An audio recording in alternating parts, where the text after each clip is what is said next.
So, you're a first-time home buyer and ready for the home inspection. First of all, congratulations. Second, it's not as crazy as it seems. So keep in mind, you have people in your corner. You likely found a great real estate agent, a great lender, a great escrow officer, and if you're lucky, you found an inspector like me. To start, I understand what kind of transition you're dealing with. So up until now, you've been, renting or living with someone, which means that anytime anything broke or went wrong, it was handled by someone else. A phone call was made, and boom, problem handled. But now, with owning your own home, you become the person responsible for handling those items. You become the phone call. So you may get some help from a home warranty or home insurance policy, but as the homeowner, the expense is now yours. And naturally, you want to make sure you're not in way over your head with the house you're about to buy. Fun stuff, huh? But don't worry. I assure you the benefits far outweigh the stress most days. But now you've got a home under contract and you're ready to have it inspected. So what the heck does that even mean? So if you want to know what a home inspection is, go ahead and watch another video I put together for you called What is a Home Inspection? It's at the website. It goes into depth about the actual inspection that is performed. So in this video, we're going to talk about what you can expect during the due diligence process, which is most commonly referred to as the inspection period. So the inspection process, it can be broken down into a few steps.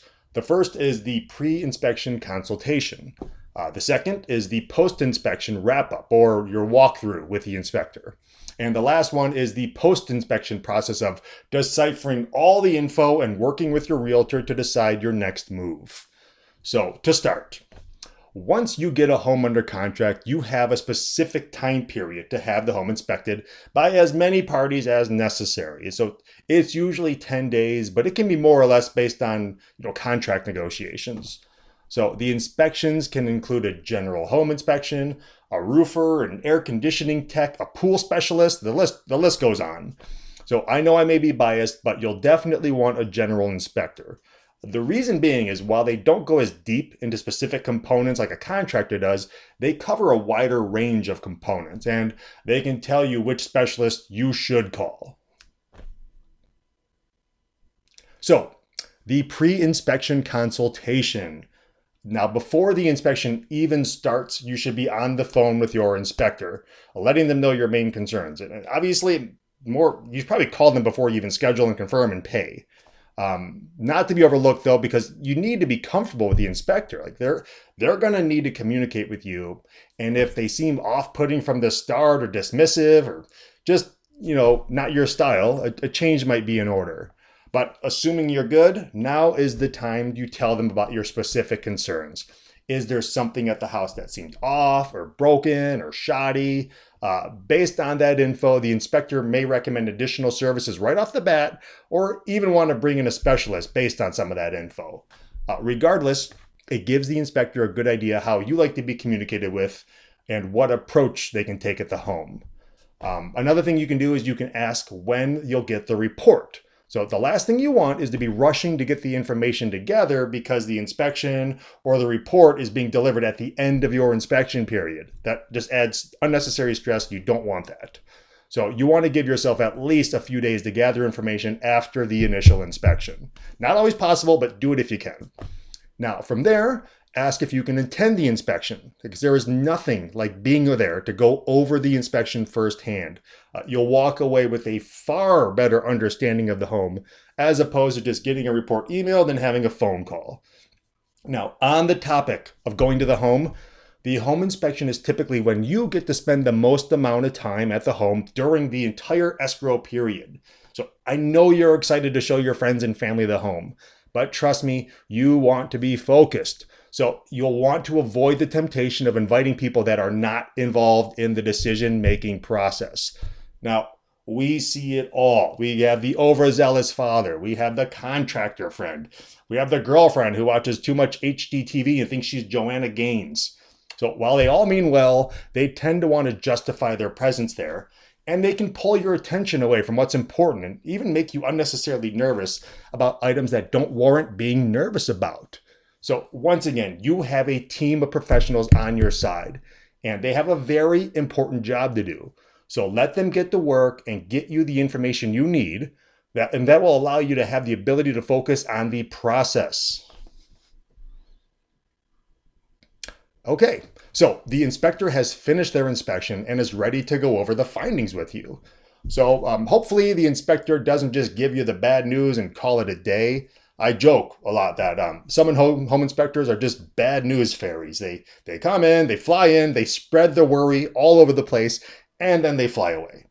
So a good wrap up is also going to go over the positives of the home with you. Not trying to sell it to you, just telling you, hey, this isn't, I'm not just bad news guy. There's good things here. For example, a recently replaced roof or air conditioning system, or even if the home just appears to be well taken care of or loved. So even more importantly, they should show you how the home works. They should point out where your main water shutoff valve is, that main electrical disconnect, how to test if your air conditioning condensation drainage system is working, which is actually a thing. Where are your GFCI resets?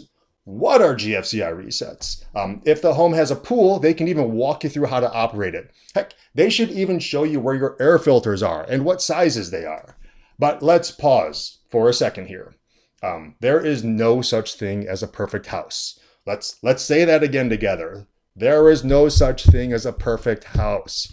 The home inspector is going to tell you things about the home that need to be repaired or further evaluated by a specialist. Get used to that phrase. Every home is going to have something. So try to avoid getting too stressed out or running away altogether when you start hearing those items. Take the hits and understand it's part of the process. That might be the most important part about this whole thing. So keep in mind, this is all about gathering facts. So once the reality of what you're dealing with settles in, you can make a business decision about whether or not this is the right home for you. So I tell everyone at the end of the walkthrough, all the information is fresh, and some of it might even sting a bit. There are open wounds. So let's get the report, you read it, and sleep on it.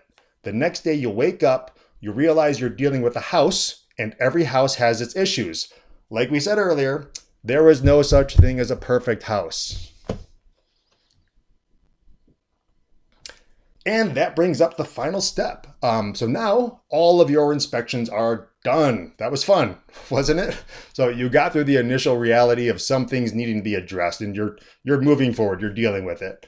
So if the inspector recommended additional evaluation, you'll want to work with the inspector or your realtor to get those evaluations done. These may include a mold inspection, a roof inspection, an AC tech diagnosing the system, or having a pool contractor look at the system. Naturally, that will require extra trips to the home and some back and forth about what's actually going on. It will make your head spin a bit, but after all your evaluations and inspections are done, you will be equipped with all the reports and all the quotes to go along with them.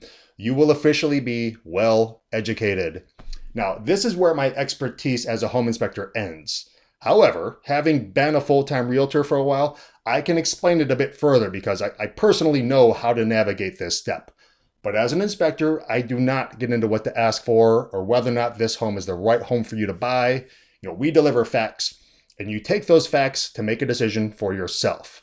But what you'll do is sit down with your realtor, and they will explain your options. And typically, you get an opportunity to do a few things. Those things are, 1, accept the house as is and move ahead. Done. 2, reject the home based on the information you have and walk away. Go find a new one. 3, ask the seller to fix certain items, or provide a credit instead of fixing those items.